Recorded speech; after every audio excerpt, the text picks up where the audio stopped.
1957, l'entreprise Imex est spécialisée dans la construction et la conception d'équipements de chaudronnerie et d'échanges thermiques.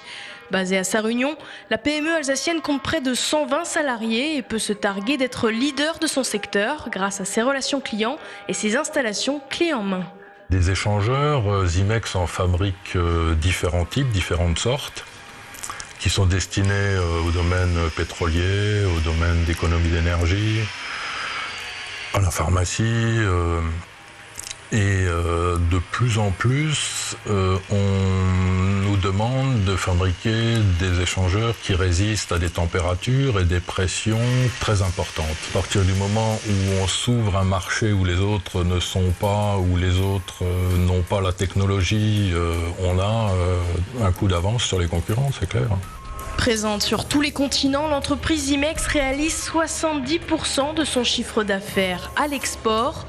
Mais face à une concurrence toujours plus accrue, la PME puise dans son bureau d'études les idées pour sans cesse se renouveler.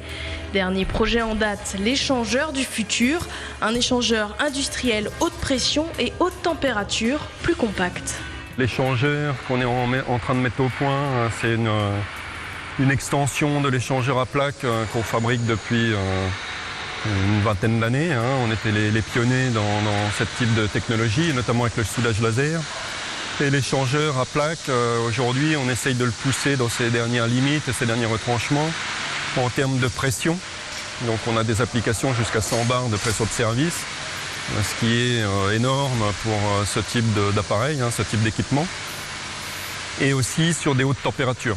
Aujourd'hui, dans nos métiers, on essaye de se démarquer, il faut être à la pointe de la technologie. Et pour être à la pointe, il y a deux axes principaux, c'est-à-dire être à la pointe au niveau productivité, avoir les derniers équipements pour fabriquer rapidement de manière productive et qualitative, mais aussi être à la pointe au niveau des produits, c'est-à-dire aller là où les autres ne vont pas pour essayer de trouver des niches. Si c'est pour fabriquer des échangeurs aujourd'hui que tout le monde fabrique dans des pays low cost, il n'y a aucun intérêt et on n'existerait plus très rapidement. L'innovation industrielle a un prix, plusieurs milliers d'euros. Des investissements lourds et risqués pour les PME françaises. L'échangeur du futur a bénéficié d'une subvention de 200 000 euros allouée par le Conseil régional. Preuve du soutien et de la confiance des collectivités locales en l'industrie de demain.